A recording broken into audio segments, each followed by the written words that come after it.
காலை வணக்க நேயர்களே.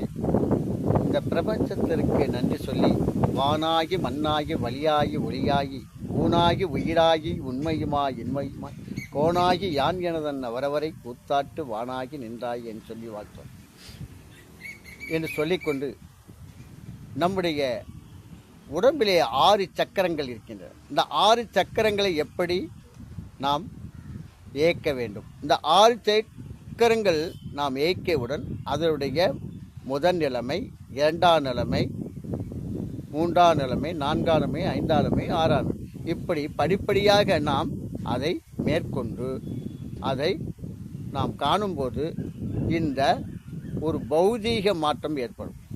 பௌதிக மாற்றம் என்றால் பஞ்ச கோஷங்கள் என்பது என்ன?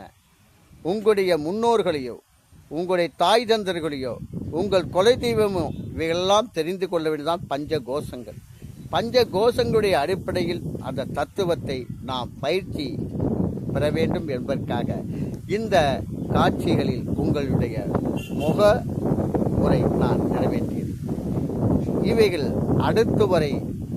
அடுத்த எபிசோடிலே உங்களுக்கு இந்த பஞ்ச கோஷங்கள், நம்முடைய முன்னோர்கள், இந்த சக்கரங்கள் எப்படி ஆக்டிவேட் செய்கிறது, நம்முடைய குலதெய்வம் என்ன என்று நாம் அடுத்த பயிற்சி வகுப்பிலே நாம் பார்ப்போமா?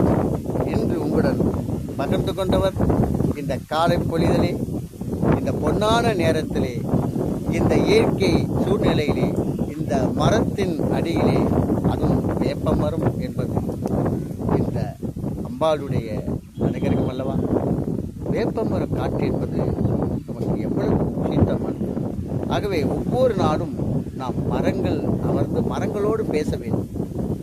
மரங்கள் தான் இந்த மானிட பிறவிக்கு முன்பாக மரங்கள் தான் தோன்றியது என்று கூறுகிறார்.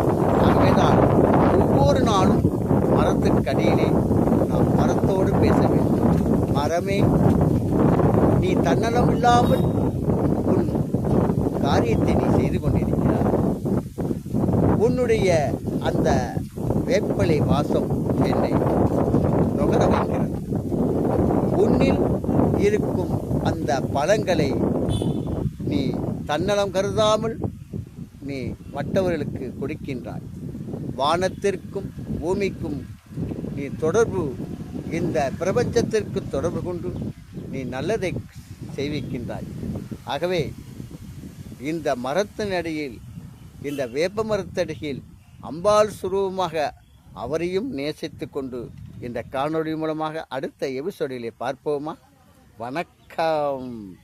எல்லாம் இந்த பிரபஞ்சத்தின் அடிப்படையில் தான் நடக்கிறது. மற்றொரு நிகழ்ச்சியிலே எபிசோடிலே பார்ப்போம். பொன்னான நேரம் காலை பொழுதிலே எல்லோருக்கும், இந்த அனைத்து ஜீவராசிகளுக்கும், எல்லோருக்கும் அன்பு உள்ளங்களுக்கும் மனதார நன்றி செலுத்தி உங்களுடன் விடைபெறுகிறேன். வணக்கம்.